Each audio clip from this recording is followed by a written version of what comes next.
This episode is brought to you by Marvel Studios Echo. All episodes streaming January 9th, only on Hulu and Disney+. Rated TV MALV. Viewer discretion advised. Maya Lopez has betrayed her mentor, the notorious Kingpin. Now on the run, she returns to her hometown to prepare for the biggest fight of her life. Don't miss Marvel Studios' hardest-hitting series yet. An epic 5-episode event. Marvel Studios Echo. All episodes streaming January 9th, only on Hulu and Disney+. Join me, 48 Hours correspondent Erin Moriarty, on my podcast, My Life of Crime, as I take on true crime investigations like no other. This season, I'm looking into the labyrinth of crime and secrets within families. I'm cutting straight to the evidence and talking to the people directly involved, including investigators and the families of victims. Listen to My Life of Crime with Erin Moriarty wherever you get your podcasts.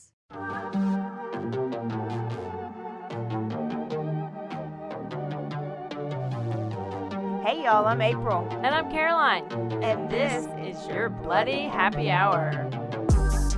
Caroline, are you ready for this? This is your newest guilty pleasure. It's the bloodiest part of your week. Did we say something about it also being happy hour? Show did. Because we're about to be sipping on some murder. Bloody Happy Hour.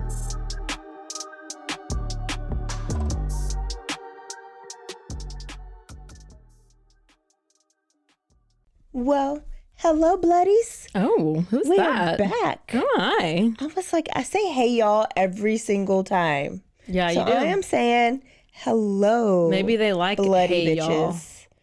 Yeah. Maybe hey, they y'all. Oh, there we go. This is April? Yeah. And that's Caroline over there. Nice to meet you. And it's Thursday, and we have red microphones today. So if you watch us on YouTube, we change colors of our microphones every single time. Do we? Yeah. I don't even know. Yeah, we do. Sometimes I like a different color. Anyway, whatever. Boring. Caroline, are you pregnant? Excuse me?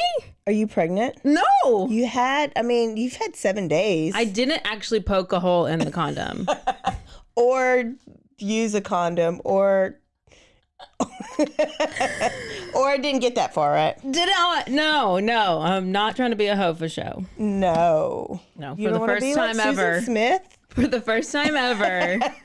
I got this belt. It says chastity on it. Oh, yeah. I don't know who that is, but I have it, so it's funny. So, if y'all don't already know, which I've got a lot of messages, live show is officially sold out, and it was actually less than 24 hours. We thought maybe 5 people would sign up, but apparently a little bit, like 7.5. Yeah. We're like at least 7, like 5 to 10. Yeah. For sure. We could for sure convince like your mom and like my friends But the truth is, your friends and my mom and our friends, they didn't even get a chance. They sure didn't. Sorry, y'all, too slow on the trigger. But good news is we are looking at dates for future shows. So hold your breath. Hold your breath. Yeah, hold it. Hold your breath until we announce a new show, because it will be at a bigger venue and we won't have to cap it off. I mean, we will have to cap it off, but there'll be a lot more space. Yeah, I mean, we were just real shocked about the fame that we've, attributed. Yeah, real Waco famous. Who are we? Joanna Gaines who? Joanna Gaines, scoot over. Girl, bye. You had your time. Nobody even knows who. Nobody knows you anymore. Get on out. Well, on a whole nother note, by this time next week, we will know. Oh, by the time you listen to this, we will know the outcome of the Johnny Depp Amber Heard trial. And so is there going to be a guilty or innocent? No, it's not guilty or innocent. It's if somebody has to pay somebody. Okay. But there's a counter. What's that? Suit. Yes. So Johnny sued her for $50 million. She countersued for $100. So most likely, based on what just happened on this last day, there's so confusing because anyways, it should be that he will get, I don't think he wants the money. He just wants his name cleared. Yeah. But I don't think he will have to Anyways, he doesn't necessarily want money. He wants his name cleared. He might want money. I don't think he really does, but she most likely won't get any money. Okay. I mean, well, when you spin a web of lies, get, April, you're eventually going to get caught up in that web. I just think he just needs like to your get spider friend, Jerry. He needs to get Captain Jack Sparrow back. Like, that would be a win. That's the only thing I'm worried about. I know, but maybe I mean, do you want change. a Pirate 6? Yes. Oh, I don't even know what to say anymore. It's been really good. Yeah, you said you watched today and you're real bored, but you have to be committed. Yeah, you have to be committed. And I have a sign that I have to hold up. So if somebody comes to my office, I have a sign that says in court and I have to hold it up. Listening to Amber was a little bit better. I guess I missed the good parts when like he was testifying and she was testifying more. I heard the guy that was at the Trailer City Lake House. What was it called? Hicksville. Literally, I'm in court. I'm not even kidding. And then I listened to the psychologist or Dr. Curry. Please, the beautiful one. No, he wasn't beautiful at all. Oh, it was a guy, Dr. Siegel. Yeah. The goofy looking one who did the weird mouth stuff. Yeah. I thought he was like clicking his. He was like meth mouth or something. Or his teeth are going to fall out. I don't know. Yeah, he's clicking his dentures. He's like, do I have to answer the question? Everybody is obsessed with Dr. Curry and her muffins. And if you didn't watch that part, then you don't know what I'm talking about. But if you do, then you are agreeing right now. And you're like, yes. And there's this whole big thing about muffins, and everybody loves Dr. Curry. All of Johnny's witnesses so they each had their separate experts, but Johnny's experts were just more like, they were just on a whole nother level than Amber's. And I don't know if it's the attorneys who do that or if it's the clients who do that, but they just were more prepared. I think because they didn't have to really like make anything up or lie about stuff. And I feel like hers kind of did.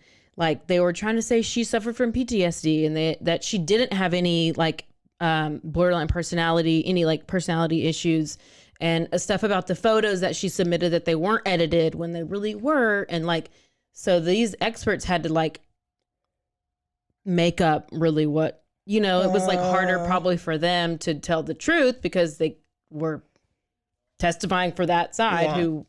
So do you think it's unfair because Johnny Depp is so popular that either way she would look like a bad person? Well, she shouldn't have wrote that op-ed then. That's what she did. Yeah, what is that? It's an opinion piece, and she wrote this piece in the Washington Post in 2018. And that's what started everything. And that's what got the ball rolling, but yeah.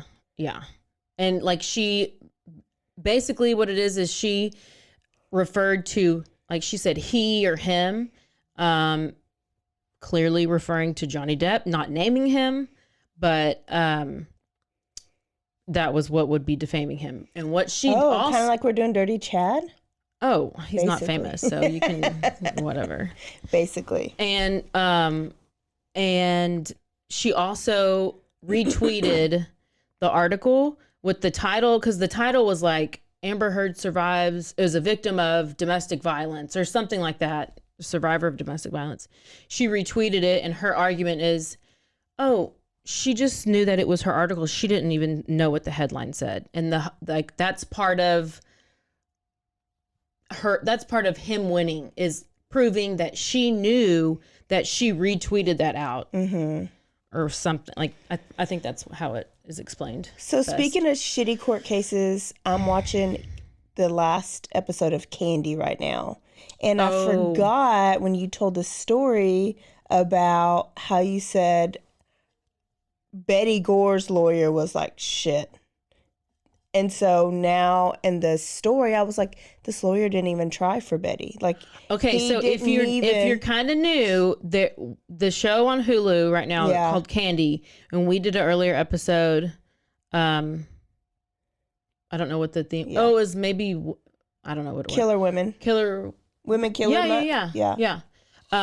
And we did it on Candy Montgomery, and now they have this series on Hulu that's Candy. Yeah. And I haven't finished it yet because I've been in court.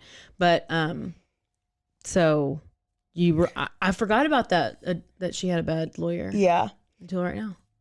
You Betty didn't Gore. finish?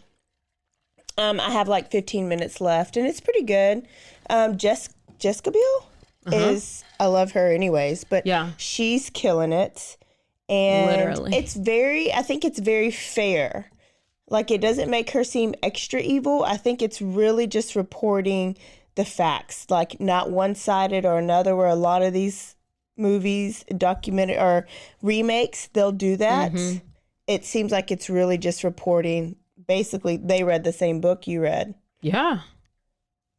Well, I mean, it's a good story. Yeah. It's a good story. Yeah. So, are we on a new month? Yeah. So, guilty and innocent. Guilty or innocent, or guilty and innocent? Oh. Guilty or innocent. Either or. No. We have to choose. You know what? We're going to give our opinion, but y'all have to give your opinion too. So it's basically like these people have already been tried and convicted, either guilty or innocent. Yeah. And now we're going to come back and be like, were they really? Yeah, because they're all questionable.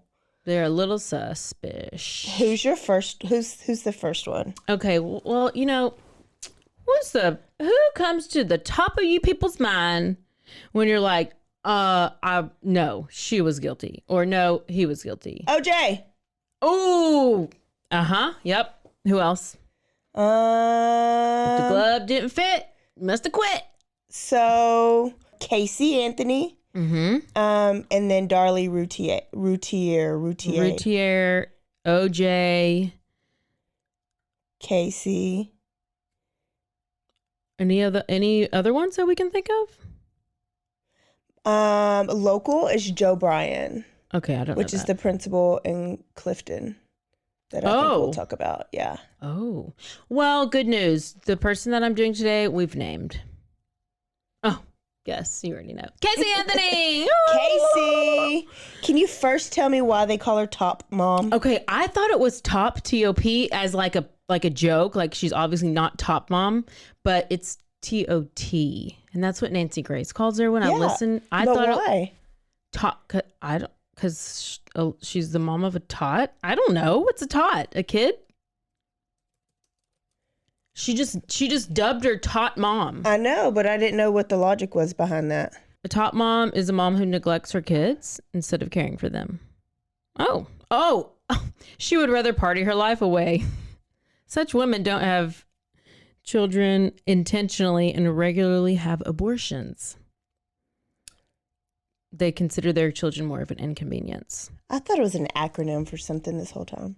I mean, I just read that off of Urban Dictionary, so okay. All right, start the story. Casey Anthony was born March 16th, 1986. She is 1 year younger than me. What a hoe. She was from... Because you're not anymore. No, I am in a committed one-date relationship with my chastity belt. Don't worry, it's fastened up tight. I need to do something about my drink. Yeah, you're making all the noise now. She's born in Warren, Ohio. She's one of two kids, and her parents are Cindy and George Anthony. She has an older brother named Lee. So apparently she was pretty smart from a young age, and at some point her and her family moved to Orlando, Florida. Yes, Florida. Oh, you know what would make this story so good? If when I was in Florida, I went to see her house. Yeah, I forgot. That would have been good. That would have been so good. All of our Orlando, Florida listeners, send us a pic from Casey Anthony's family home. So apparently her father worked in law enforcement and her mother worked as a home care nurse. And Casey had this weird pattern of lying. You know, her friends and family recognized this as she got into like her teenage years. But these would be like stupid little white lies. So it's very like Dirty Chad-esque. Oh. You know, like, did that just, was there something that spilled on the floor and you're the only person in the house right now and I'm not even, no, nothing spilled on the floor. Like something that's obviously like, Did you just eat pizza and you have like sauce on your face? No, I didn't. I just have sauce on my face. Yeah. But like lying just to lie. Lying just to lie. I don't understand it. I never will. I believe it all the time. It's what it is. Then that turns into what's called gaslighting. Then it makes you think that you're crazy. So as she grew up, she would tell her parents everything. I mean, just, I guess, normal. I don't know. She got into high school, and then that's when she started to like distance herself from her parents and from her family. And eventually she just cut everybody off. Why? Well, because that's just there. I don't know why. She didn't want to have to do anything with her family. Okay. But she's still living at home. I was gonna say, did she move out? She's still living at home. So she became that person who always had to be in a relationship. She always had to have a boyfriend. So it sounds to me like you have a little bit of a fear of abandonment. I don't know. I don't know why. Or you just always, I don't know. She's insecure. Maybe. She never wanted to be alone. She always wanted to have like a partner. And her parents this is what's weird. They had no idea who she was friends with or who she hung out with, who she was dating. Like, what are her parents even doing? Mm. Like, I know I don't have any kids, but I feel like I would at least know like who they're friends with. Yeah. Yeah. Like, do you ever go to prom? Like, do you ever go to a party? Yeah. I'm just asking. I don't know. Or your friends don't come over? Or... I know. Yeah. I mean, maybe she just didn't have any friends. I don't know. So Casey made it impossible for them to be involved in her life. And she wouldn't tell them anything. And she would go party with friends, even though they don't even know she has any friends. So she would go out party. She'd stay out all night. She went through this like wild stage. And I mean, we all go through this wild stage, but so she's in high school. She's getting ready to graduate. And her parents went through her graduation party. Oh, so nice of them. But the day before she graduates, her parents start asking her, like, what's going on with your graduation? Where is your graduation? What time is your graduation? Give me all the details. The day before? Shouldn't you know this well in advance? Did you not? I'm yelling because it's so... I'm like, do your parents... There's issues. Are they... The day before graduation? The day before. Okay. So they call up to the school because Casey still wouldn't tell them. And school's out. School's closed. They're like, oh, school's closed. So I guess we missed it. So they're informed that Casey was not going to be able to graduate because she's failing. Most of her classes. So her parents literally had no idea. Well, no idea. Did you not check Skyward? Maybe they didn't have it. This is back whenever it was our age. We didn't have anything like that. So she let them plan this whole party, didn't say anything. Like, I guess they had it all planned, but then and then I guess they didn't do the party. So instead of trying to like finish high school, she just dropped out. Oh gosh, your last year. Dropped and they out. let her. Yeah, and she got a job. She started working at Universal Studios in the Hard Rock Cafe. Was it a real job? Because I remember it going back and forth about her actually not having a job. Right. Yeah. I know. Okay. Mm-hmm. She likes to lie. Because has anybody ever lied to you about having a job and they really don't? And then you find them in a parking lot and then they're just sitting in their truck? Did this bring back some PTSD for you or what? I think I might have a little bit of PTSD. So after work, she would come home. She'd talk to her parents. She would talk about her coworkers. She would tell them how their day was. I mean, she just seemed like she was content, happy. Everything was good. Well, January 2005, she meets this guy, Jesse Grund. Okay. And this is not her boyfriend, and she fell in love. So it's basically like me and my date from the other night. We meet, we're boyfriend and girlfriend, and now we're in love. Okay. That's how fast it was. So she's living her best life. Okay. And she has her job, she has her new man, and things are going great. And later that year, she's 19, 2005, she gets pregnant. But she's actually not very excited. When she finds out she's pregnant, she tells her friend, and then she tells her friend that she wants to have the baby and give it up for adoption. Okay. Which is fine. Yeah. And I mean, she wanted to keep living her life. She's 19. She's going to be 20 when she has the baby. And she doesn't want to have to worry about having a kid and whatever. So a few months go by. She's still living at home. And her parents still doesn't tell her parents. Okay. No, she doesn't. So she's still pregnant. Wow, I would love this girl for a daughter. Her parents like start to notice that she's gaining weight, but at first they don't say anything, and then they like start saying something to her, and then they ask her if she's like, are you pregnant? And she's like, no, I'm a virgin.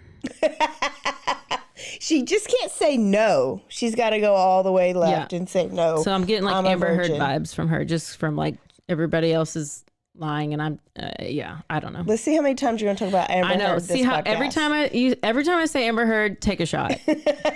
Lordy. Go ahead. Take about 3, because I've already said it about 3 times. I think we should play that game. Okay. So Virgin Mary over here, it wasn't until she was 7 months pregnant that she finally told her parents. Like she was trying to wear, like she was real petite, and she was trying to like wear baggy clothes, like oversized clothes, to try to hide it. But by the time you get 7 months, like girl, you can't hide that. No. So she finally tells her parents. And when she tells them, she also tells them that she wants to put the baby up for adoption. Okay. And her parents are not having it.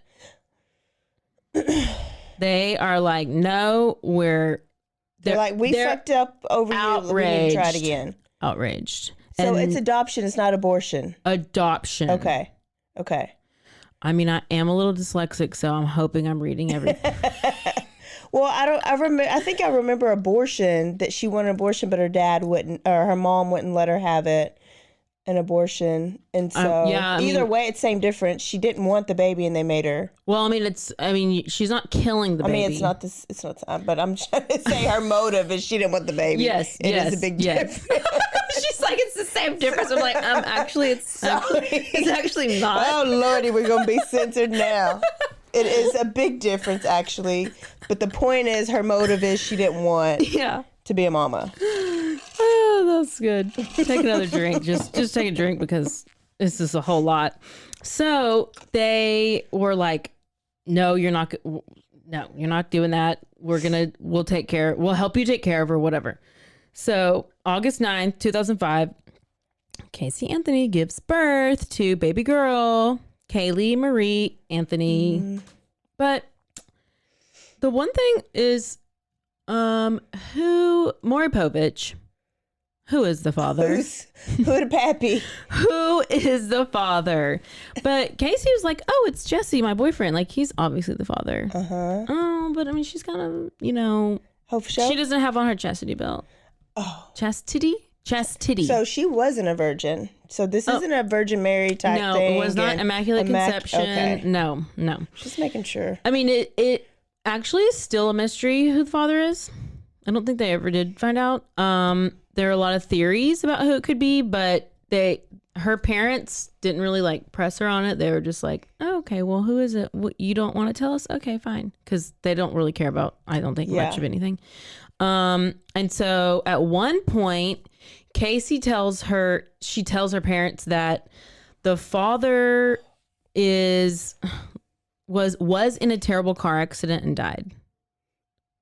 So that before the baby was born? Or when? Or just at one point? Okay. And I mean, she first says it's Jesse, then she says it was a random guy in a car accident who died. I mean, she just spits lies. Wow. So she reminds me a lot of Amber Heard. Take a drink. Sorry, I can't stop. So, for some reason, the family thought we gotta have a drinking game at the live show. Oh, for sure. I love that idea. Think about it. She thought it was best. Excuse me. The family thought that it was a good idea to keep. So she has this older brother, and which the older brother lives with them, but they didn't tell the older brother. They didn't tell the brother that that Casey was pregnant. Oh. Okay. So nobody talks to anybody. Apparently not. In the whole house. No. And they didn't tell him until the day, what is it? The day she was born. They brought her home. Until a couple of days before she gave birth. Yeah. And when they did tell him, he was real mad. He was angry. He was so mad he didn't even go up to the hospital when she had the baby. And he was older, right? Yeah, 4 years older. But he's pissed because I'm pretty sure like they were kind of close. And so he just was like, why would nobody tell me that you're like, once again, none of these people talk. So I don't know. This is just so strange. I don't know why you keep it a secret, but this caused a major like rift in the family. Not a shock.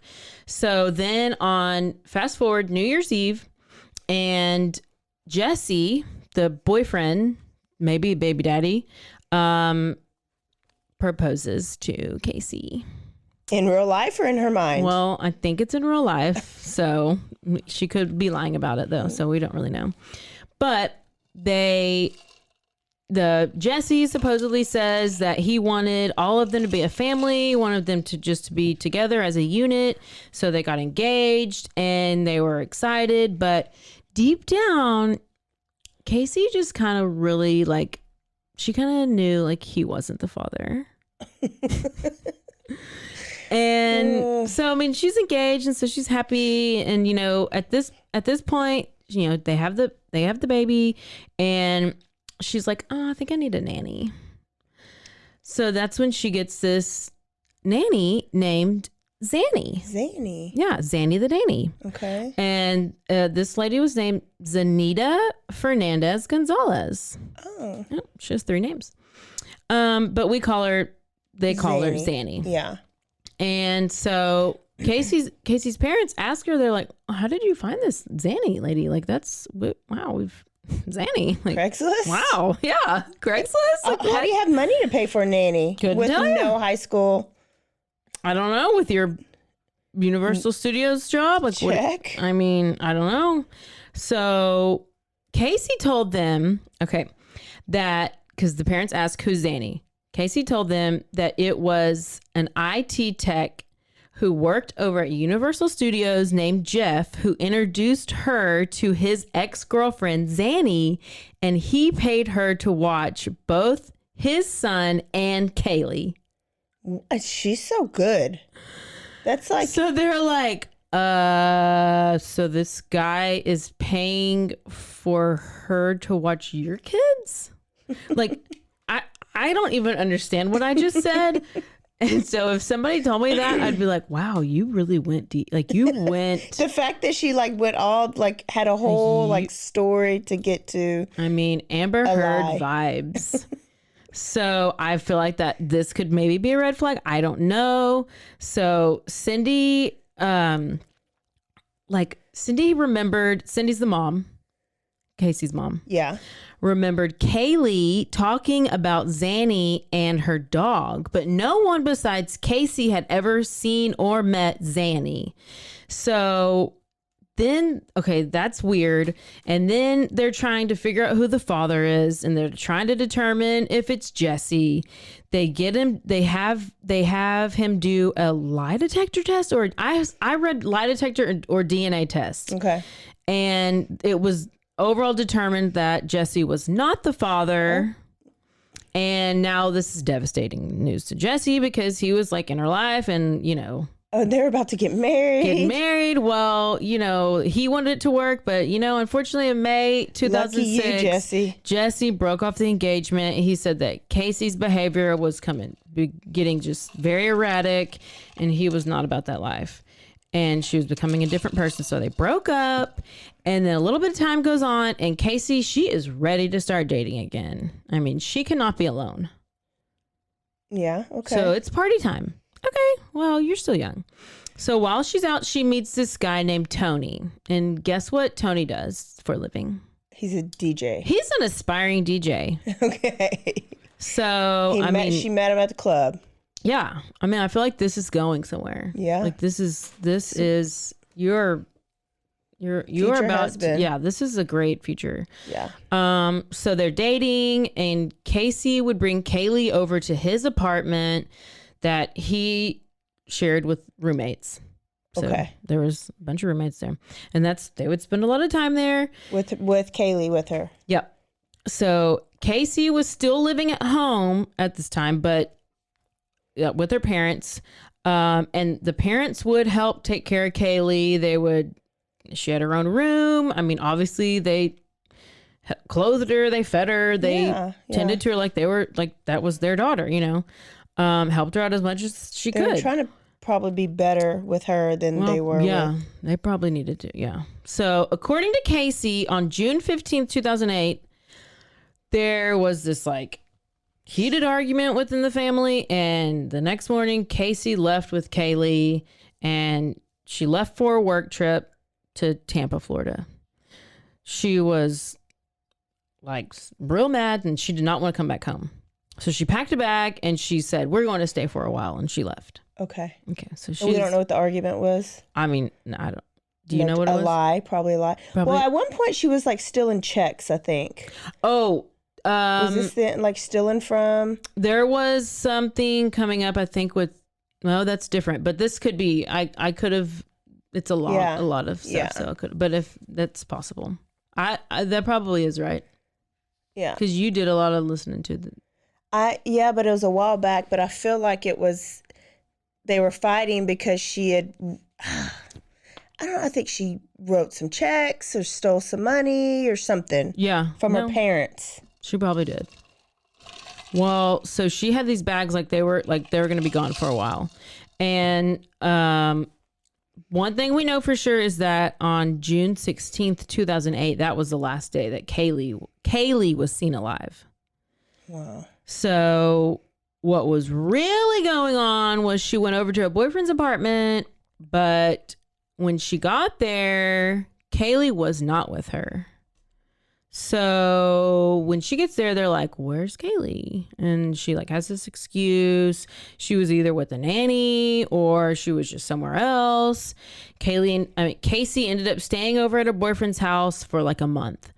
And every time her mom would call and be like, "Hey, can I talk to Caylee? Hey, like, what's Caylee doing? Hey, how is she? What's the deal?"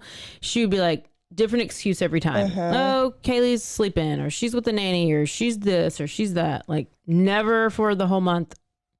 I don't know. So the parents, Casey's parents, were like, kind of getting a little concerned at this point. It's been a month. Yes. And during this like whatever month vacation, she called it, I guess.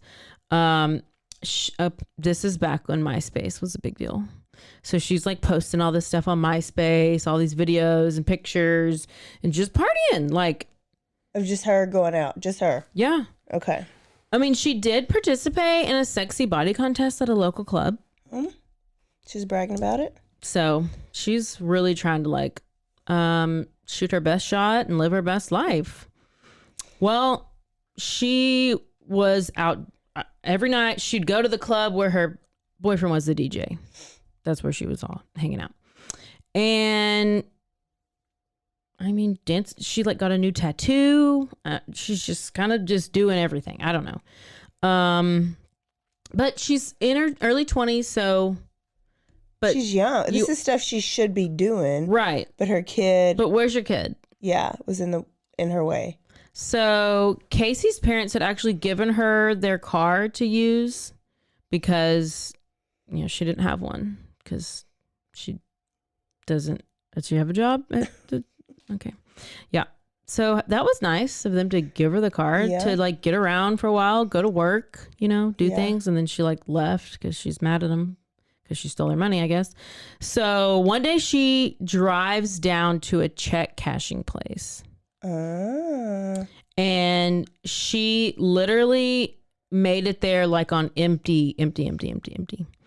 She's ran out of gas. So she gets there, runs out of gas. She cashes her check, and this is all the money she has. So then she realizes like, oh my gosh, getting the car towed, like I can't pay to get the car towed because that's my whole check. So she just like leaves the car where it is when it runs out of gas. It did run out of gas. Yeah. Okay. Yeah. ran out of gas, and she's like, I'm just gonna leave the car here in this random parking lot. Bitch. I She's mean, shitty. yeah. So I guess that's her best option. A little bit of time passes.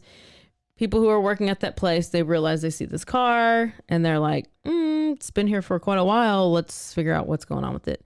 So they call this tow truck place to get it removed, and the car is towed, goes to the impound, and that's when they call Casey's dad, George. Yes. And they call George, and they're like, hey, like, we have your car. It's like in the impound. Is it called the pound or the impound? Impound. Okay, we have your car in the pound, and Pound is where the dogs go. and this is where it's at. And George is like, what? What's my car in the impound? I don't know what you're talking about. So he calls like Casey, and he's like, what is happening with the car? Why is it in the impound? He ends up going to pick it up, or goes to the impound, and he's like, pays for it, gets the money, gets the car out, and the person working at the pound takes him to the car. So the two of them are going out to the car, gives them the keys. George opens up the car door, and both of them get this whiff of a smell that overcomes their whole body. I have a weird smell in my car right now. And so I can relate. It's not that bad, but I think there's something in my air conditioner. I thought there was something dead in there for a little bit. Ooh, sometimes cats crawl up there and they die. Listen, if there's a dead cat in my car, I'm leaving my car here, and Leave I'm selling it at the store like I've already Caylee lost the Anthony did. keys. I might as well. I'm gonna ride I'd a have bicycle. to give it away. If there was a dead cat, I would just have to give it away. Somebody said it was probably something with I don't know what it is, but I'm about to die. Anyways, there was this pungent smell coming from the car, and they both, the car worker and George, said it smells like a dead body. What? And George Now, is police. He's a law enforcement. Yeah. Okay. So I don't really personally know what a dead body smells like, but I do have a friend who is a like ER paramedic, like she's paramedic, and so she always knows what a dead body smells like, and it smells really bad. And it's a distinct smell, like is what I've Because when you die, I did watch this video on YouTube. It's infographic video, and it was like, what happens to your body when you die? But like everything releases. Like that's why like you poop on yourself, you pee, like all of your stuff comes out. So that's why you smell so bad. It's like everything just like all your insides come outside. I think so. So I think it's inside outside life. Plus, And odor, and like if it's hot. yes. Okay, so it's obviously dead body smell. It's real bad. And he was probably oh no, but he had already called Caylee, Casey, right? yes. So he knows Casey's not dead. Oh, right. Okay. So I mean, yeah, so I don't know this. Basically, I think when you smell it, you just know. Yeah. Whatever. So George ends up taking the car home. He's real pissed, and he's like, gets home, and he's like, Cindy, smell the car. I don't know if he said it like that, but that's basically how I interpreted it. He was like, first of all, why is the car at the impound? Why do I have to pay all this stuff? What's happening? And why does it smell so bad? So he's like, come smell the car. So she comes out, she smells the car, and it's very intense odor. They then pop open the trunk, and they see a trash bag. And Cindy said that she did not open the trash bag. They just threw it away. I don't know. Was it heavy? I don't know. Well, it was probably like a big trash bag. So I wouldn't dig through it. I would probably just assume, I remember this is the smell. Yeah. We need to throw it in the dumpster. So I see that. Then she said she was, that she loaded the car, like sprayed down the whole entire car with Febreze and left all the car doors open to let it air out. Wow. Okay. Well, I feel like that still won't get the smell out, but whatever. So again, naturally, the parents are pissed at Casey. Why did she ditch the car? Why did she say anything? And how is she going anywhere? And where's Caylee? All these things. So actually, I don't think they did get a hold of her, because the mom then goes over to the house where she's been staying. Uh-huh.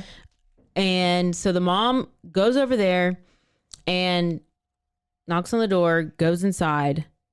This is her boyfriend's apartment where he lives with his friends. And they like take her. They're like, oh yeah, she's downstairs. Take her downstairs. On the way there, she sees like all this drug paraphernalia stuff, whatever. And it's like noon at this time. And they're just like all these people just sitting around getting high. I'm like, okay, is Caylee here with all this stuff that's happening? And she finally sees her. She's like, where's Caylee? What are you doing? What's happening? And Casey was like, oh, Kaylee's with Zanny. And so she's like, okay, I can't take this anymore. Let's go pick her up. I don't know who Zanny is, but let's go get her. And Casey just keeps getting defensive and is like, why are you questioning me in front of all my friends? Like, why are you questioning me for my boyfriend? Blah, blah, blah. And she ends up just being like, you're going home with me, grabs her by the arm, takes her in the car and makes her go home. Oh. And Casey is like so irritated because her boyfriend and her boyfriend's friends saw all that, and she's so embarrassed. Her mom probably should have used that force a long time ago. Yeah. I mean, this is in front of her DJ boyfriend. I mean, could you imagine? Then they go back to the family home, and this is whenever they have their first call to 911. So Cindy calls 911 to report Casey for stealing her car and abandoning it. And she ends up calling 911 3 times. Okay. So the first time she calls, she's like, quote, I have someone here who I need to be arrested in my home, and I have a possible missing child. I have a 3-year-old who has been missing for a month. Okay. End of the quote. And so on the phone, she's like, Cindy says that Casey needs to be arrested. She stole the car. She stole the money. And she's like waiting for the police to show up. So she's like wandering around the house, just walking around the house, waiting for the police to show up. And she overhears Casey talking to her brother Lee. And Casey was telling Lee that she met Zanny, the nanny, at the park to give her Caylee. And when she arrived, Zanny held Caylee close, pushing Casey away, saying that she was taking Caylee away from her and would not be giving her back. Oh. So Casey's telling this to her brother. Mom overhears it, and this time she calls 911 again. And this time she tells them that there has been a kidnapping. She's demanding to speak to an officer, and she says... Time has gone by, and the cops still never came, right? Yeah. She calls him back. And she says that she just learned that Caylee was taken by her babysitter and she's been missing for a month. So on this call, she says, quote, I told you my daughter has been missing for a month and I just found her today and I can't find my granddaughter. There's something seriously wrong. I found my daughter's car today and it smells like there has been a dead body in the damn car, unquote. Wow. So while she's on the phone with 911, Sandy is trying to get Casey to talk on the phone and talk to the dispatch lady.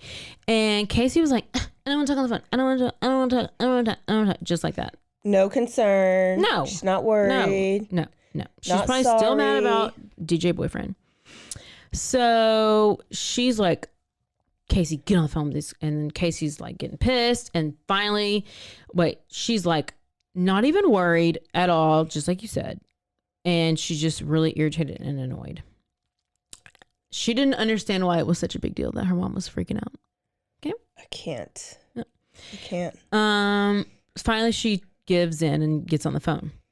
And all she says is that she knows who her daughter is with, but the phone number to the nanny has been disconnected. Oh. How convenient. It's no longer in service. Now you're saying this to people. But earlier in the day, the nanny let her speak to Caylee. Oh. So Caylee was okay. Okay. Yeah. So she told the dispatcher that what I call her name? What was her name? Zenita Fernandez Gonzalez was the name of the nanny who had Caylee. So Casey said that she had spoke to Zanny the nanny on there's a lot of names that I'm getting on July 9th on the phone, and then again on July 15th whenever she had allowed her to talk to Caylee. And Casey told her brother Lee that she had been communicating with Zanny through MySpace and was getting instructions from Zanny on how to get Caylee back. And Casey said that Zanny told her she would get her daughter back on Caylee's birthday. What? I don't even know. So to Cindy, it just sounds like this is the dumbest story I've ever heard. Yes. And she's like, why are you not more concerned about your daughter? Police finally get there, and they finally ask Casey to take them to the last place that she saw Zanny the nanny. And it was this Charaka's apartments. Oh. Where they identified that's where it was Zanny's apartment. Oh, that's another place you could have traveled to when you were in Orlando. Oh, yeah. I think maybe it's closed down. So Casey said that that was where she dropped off her daughter, and the last time and place that she had, that's the last time and place that Casey had provided the officers with as where, this is where she was. And then she gave them a description of Zanny, saying that she was 25 years old. She was 5'7", 140 pounds. She had black hair, perfect teeth, from New York, and that she was a 10. A 10? So she's a hot nanny. I was like, I feel like it's a real weird thing to mention. I think it's time for a break. Now, a word from our sponsors.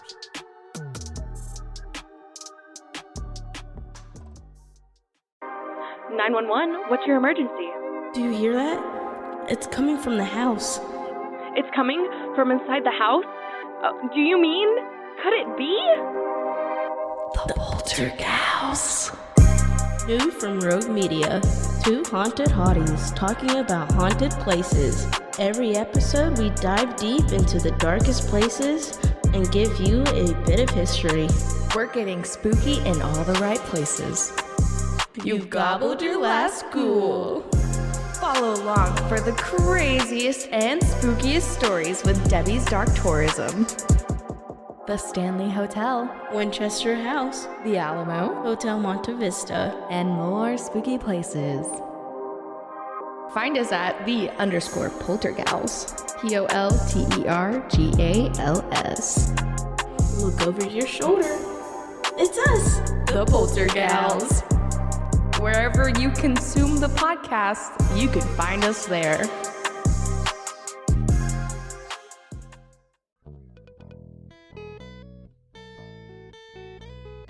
Hi, this is Sarah. And I'm Carter. And this is Some of Our Thoughts. We're two Southern sommeliers, and we want to share everything we love and know about wine. We started hanging out during quarantine and cooking and drinking and listening to music, and we just thought this would be a great way to bring everything we know to you guys. We will make wine knowledge and food pairings easy and approachable. So put on your favorite vinyl, grab your favorite glass of wine, tune into our show, and let's have some fun. Wine and vinyl. So check us out on roguemedianetwork.com or wherever you get your favorite podcast. We'll be talking about a lot.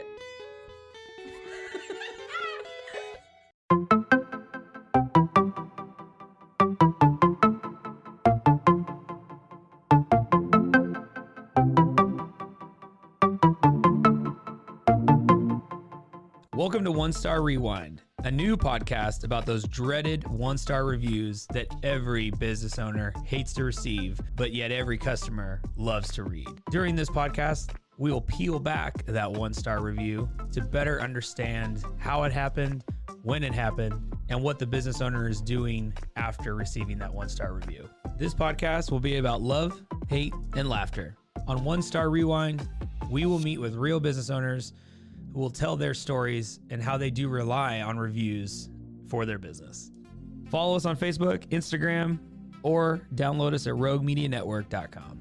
Please subscribe, but only rate and review for not a 1-star review. Join us each time for a new review and a new story.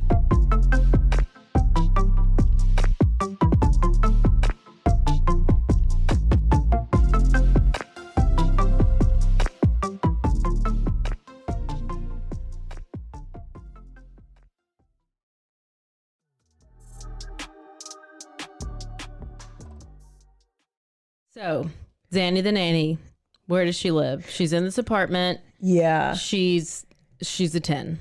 She's a 10. She's a 10. And she stole her kid, even though she's Chicana and Latina and probably has 7 of her own. Oh, yeah. So why is she going to take somebody else's kid? Casey tells him that Zanny the nanny was born in New York, and in September she moved to Florida, and she was mixed, and she was black and Puerto Rican. Oh. Clearly. So she sure don't want nobody else's kid, especially a little white girl she don't know. Yeah. So police go up to the apartment, and they're like, okay, this one is where Zanny lived. They knock on the door. Nobody answers. They're peeking inside. They're trying to look like through the window, and it's like, doesn't look like anybody lives there. And so they go down and they ask like the office if they can have a record of who lives there. And they tell police like nobody's lived in that apartment since March. So how does she know that? How does she know that? Casey. How does she know to tell them to go to that apartment? I mean, I guess she just made it all up. I don't know. And just like happened upon an empty apartment? So they go and they pull surveillance video from the parking lot from where Casey dropped Caylee off.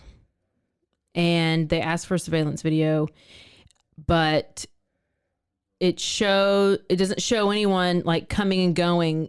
Like they never saw this woman that Casey described ever. So they're like, no one was there. We would have caught this on tape, or at least we would have seen Caylee, but no, they don't.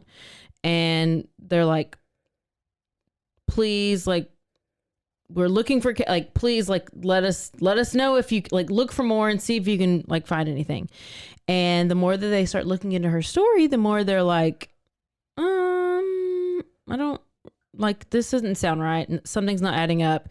And then like she starts telling kind of them her, like Casey's like, okay, well, I work here and blah, blah, like kind of just telling them the story.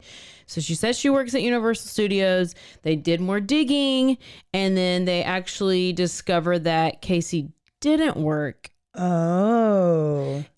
She did work, but not at the time. Like she was saying she currently was employed there, but she really wasn't currently employed there.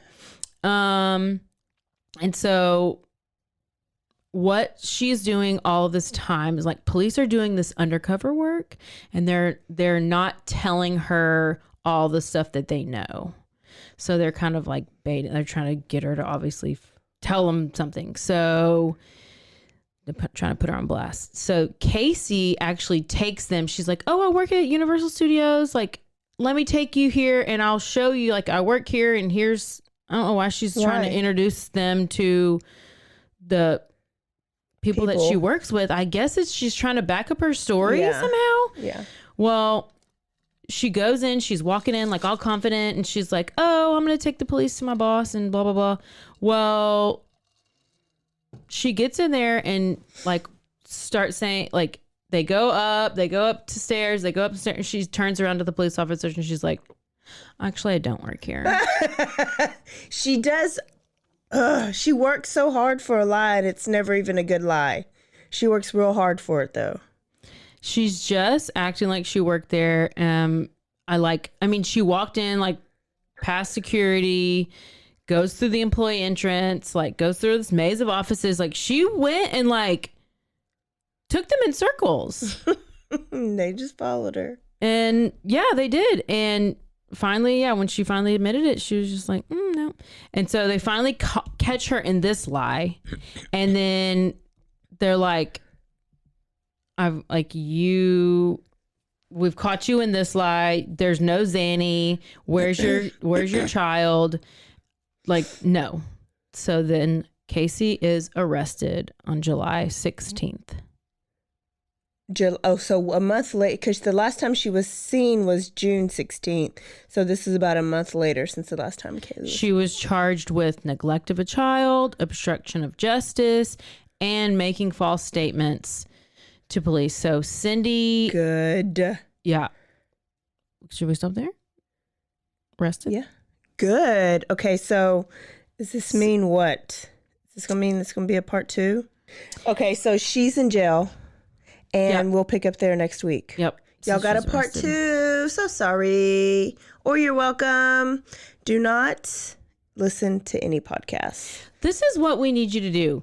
We had only a review from March, and we had a recent review from May. And I'm sorry, but it's almost June.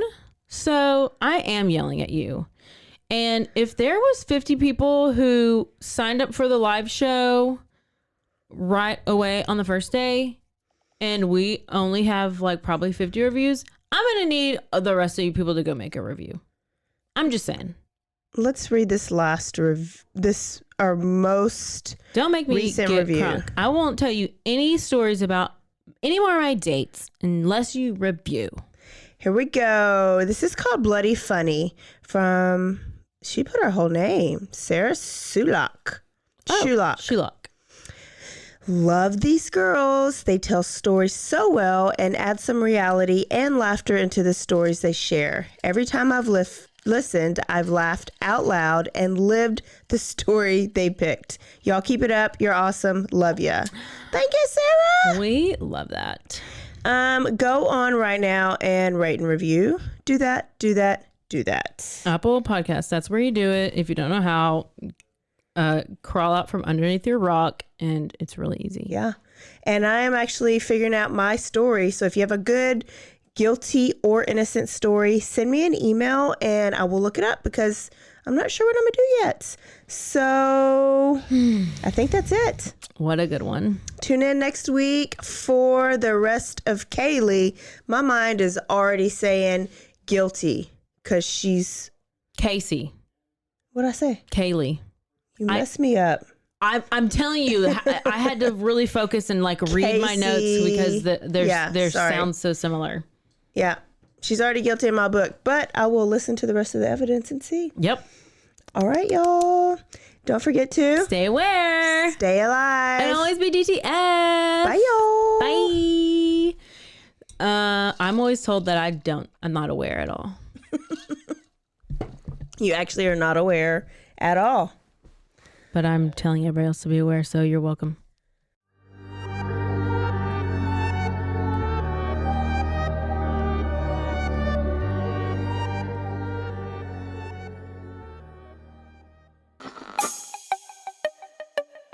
This has been a Rogue Media podcast.